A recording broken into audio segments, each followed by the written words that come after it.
I'm about to tell you something that genuinely changed my whole life. And it's definitely gonna flip your life 180 degrees in a very positive manner. If you find yourself feeling stuck, if you find yourself that you don't know how to move with clarity, with purpose, you don't understand how to do those things, this video is for you.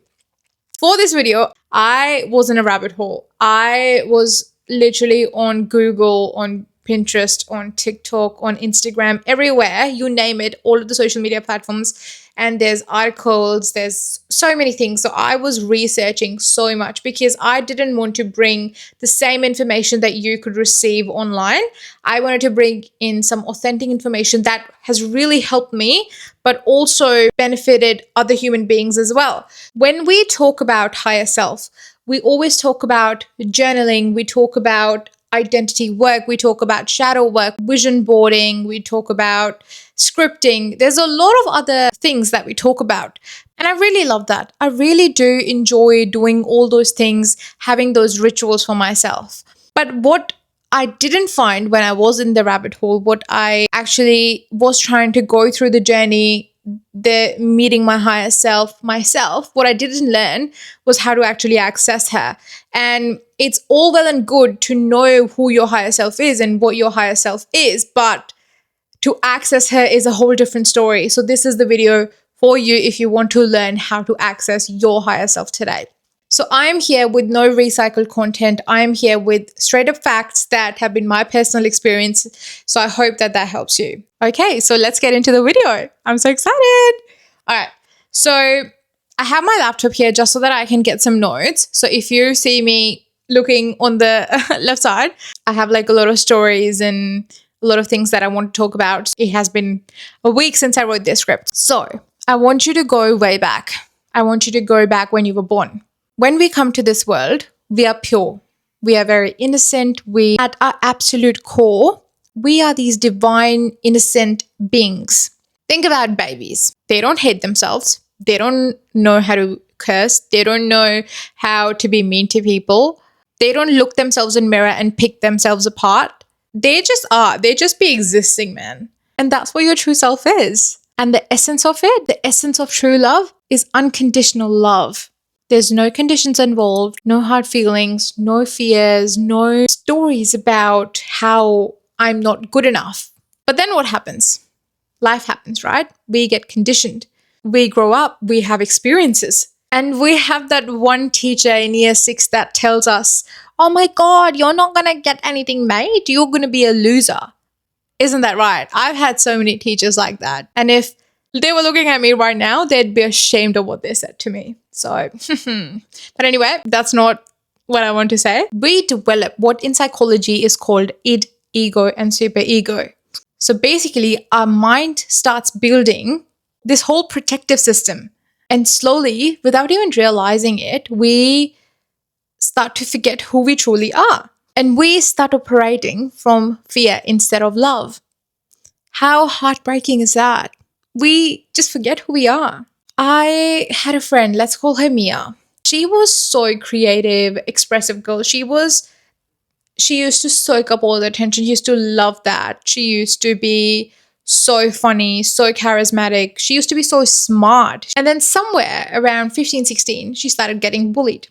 She started getting bullied and then she started changing herself. She started changing how she wore clothes. She started fitting in with other people. She started stop being expressive. She started blending in with society basically. And she started describing herself as through other people's eyes. So she's someone's daughter. She's someone's partner. She's someone's sister. What happened was she forgot her essence. She forgot her authentic nature. And to be honest, I think all of us do at some points in our lives. We all sometimes forget our essence. So when I talk about higher self, I am not talking about this curated, perfect woman, perfect look who just has it all figured out. No, because we are always expanding. We are always evolving. We're human beings. We have so many experiences on day-to-day lives. And there's no final destination that, okay, well, I reached this destination, now my journey is over. No, it never ends. And the vision keeps upgrading. My higher self right now looks like to me that she is living her best life by doing what she loves, earning certain amount a month, and traveling quite a lot.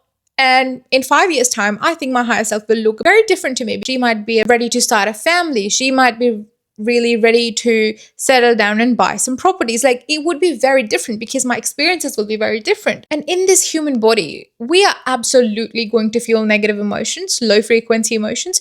We are absolutely going to feel fear. We're absolutely going to feel anger, betrayal, hurt. That's not the purpose of being in touch with higher self, to get rid of those low frequency emotions. That's part of being human. That's part of this 3D dimension reality's existence. We are not trying to bypass her. We are trying to get back to her, get in touch with her again and again when we lose touch. So now that we know who she is, what she is, let's talk about what's getting in the way, shall we? And I've got 3 things for you today. Number 1 is self-trust. This one is truly so underrated, but it's so, so important. And it's the foundation of literally everything. So when I studied psychology, I learned a theory called the cognitive triangle. I've just added over here. So what you think affects how you feel, and based on how you feel affects if you take an action. And when you take an action, or whatever you do, creates new thoughts. And it goes round and round like that. Now here's what connects you to your higher self. If you don't trust yourself, your thoughts are being run by fear. And fear-based thoughts creates fear-based feelings. For example, if you don't trust yourself, your thoughts are being run by fear. And fear-based thoughts creates fear-based feelings. And then fear-based feelings creates fear-based actions. And that determines what you do. So do you think your higher self would operate from fear? No, right? That is coming from ego. And ego is our 3rd point, so I will talk about it later down the video. Let me give you an example of self-trust. Let's practice this in real life. Now, I want you to close your eyes, take a deep breath. All right. So what I want you to imagine now is you get an opportunity. So maybe you got your dream job offer. You got a partner. You got into a relationship. Or someone asked you to speak on stage. What's your first instinct? Your gut. What does it say? Is it yes or no? That first instinct, that's your higher self speaking. The second thought, the third thought, the fourth thought is where the overthinking comes. The I'm not good enough comes. I don't know if I can do this comes. And that's our ego. That's fear speaking. And your brain is going now, wait, what if I fail? What if I fall down? What if nothing works out? What if I make a complete fool out of myself? And that's the cognitive triangle working against you. Ego basically hijacking the process. Building self-trust means learning to honor that first voice that you hear, that you listen, that gut feeling, that sixth sense. So I want you to think right now, where in your life are you not trusting yourself? Where are you second guessing yourself in your life right now? And one of the easiest action items I can give you today is to set up 1 task a day. Be it as small as oiling your hair, as small as cleaning out a drawer or cooking a meal for yourself. And show up every single day for the next 7 to 10 days. Show up for yourself. Set 1 task each day and then fill that task for yourself. That builds self-trust. That shows your body that, okay, well, I said this thing, I made a promise to myself, and I am showing up now. Number 2 is limiting beliefs. Oh, this one is very, very sneaky. And half of the time, we don't even know that they're there. How F is that? A limiting belief is basically a story that you have told yourself, or a story someone else has told you. Basically accepted it, and you've basically accepted it as a truth. And what happens is when you first time thought about that limiting belief and you made it your truth, it slowly goes in your subconscious and then starts running the show. I'm going to give you some examples of limiting beliefs, and you might say, oh my God, I do feel like this. I'm just going to refer to the list here. I'm not kind person. Women like me don't get all these opportunities. I always mess up when things are good. Or I'm too much, or I'm not good enough. For me personally, I've had people call me obnoxious because I was authentic. I had a personality and people thought that I'm too much. And for a longest time, I did think that. And now I'm like, you know what? Fuck it. I am obnoxious and I'm going to own it. I love myself. I am how I am. And if you have a problem with it, then F off. Like, seriously, do not be in my life. If you have an issue with me being myself, then you can get the hell out of my house. You can get the hell out of my life.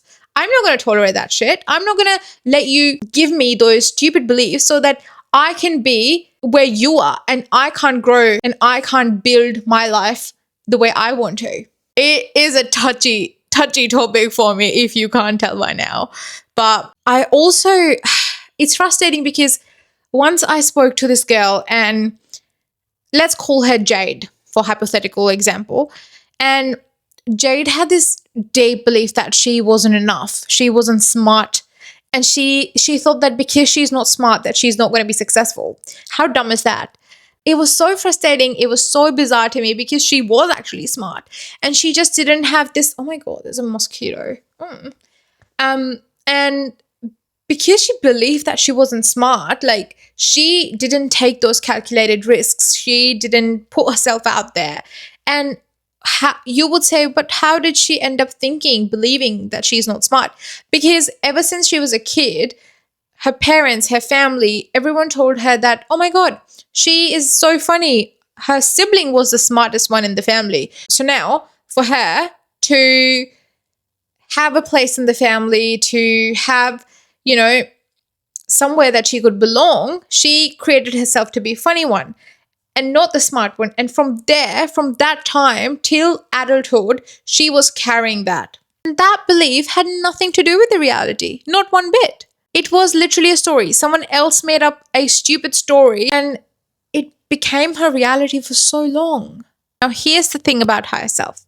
When she learnt about higher self and what limiting beliefs are and how they are ruining her life, or and how limiting beliefs are stopping her to be who she really is, she got rid of them. She changed them. She changed that narrative. She got free of them. Now, she does not carry that belief because she knows that at her core, she's not all those things. She is very smart. She is very funny. She's everything that she wants to be without someone else noticing that, without someone else acknowledging it. She knows it and she acknowledges it, and that's best. That's literally what you want. What else do you want in your life? So now the question for you is, where in your life, or what limiting belief are you carrying right now that your higher self would be like, oh no, absolutely not, babe. Like, that is not us. That is not me. Take your time and you can pause the video right here and think about it. Write it down and remember that awareness is the first step to dissolving your limiting belief. Now that you are back, I want to give you another tidbit for limiting beliefs. One of the things that I have learned is always change your limiting beliefs by writing out an opposite belief system. So let's say I said that for me, one of the biggest limiting beliefs that I have had for the past few months and weeks has been, why would people buy from me? Why would people buy my products, my services? And because it felt like imposter syndrome, even though I've studied psychology, even though I've been practicing self-development, spirituality for over 7+ years, it still felt like it, right? Because it's been a notion and it's a limiting belief. So then I changed that narrative. I changed it to, people pay me, people take my services because I'm authentic. I have wisdom, I have personal experience, and I can help them with their personal life story, with their personal experience. That's why people will pay me. I have the knowledge, I have the wisdom to give them. I am confident. I give amazing advice. I give amazing services. So changing that narrative, and I actually made it my screen wallpaper, because every time I watched it, every time I read it, it was giving signal to my brain to rewire that limiting belief system to a new positive belief system. And it has helped me tremendously. Now, moving on to third pillar, which is the big ego. Now, I want to be clear, ego has been seen, I've seen a lot of videos and a lot of content where ego is supposed to be an enemy. Ego is something that people hate. And ego is not our enemy. Definitely not. It is developed to protect you. It's basically your mind protecting you from the pain, the rejection, the shame that's going to happen to you when you step into the uncomfortable. But the issue here is that ego operates from fear, and your fear and your higher self cannot occupy the same space. They both can't run the show. It has to be either the fear or the higher self. Some examples of ego are that this thought might have come across your head and it goes like, oh my God, don't put yourself out there. People will judge you. Or someone sits next to you, right? And instead of introducing, oh, hey, I'm Sid. No, I don't want to do that. I will look as creepy. I will look as too desperate. That's ego speaking. Why? Because it's protecting you. It's protecting you from the rejection that the other person might not talk to you. So you are too scared to put yourself out there. You stay small. You stay where it's safer for you to just be. And then, like the example I gave about my business, about my services, like why would people buy my services? That's my ego speaking like, well, who do you think you are? Why would people buy from you? That's my ego speaking, right? Here's what's interesting. Ego is the loudest when you are leveling up.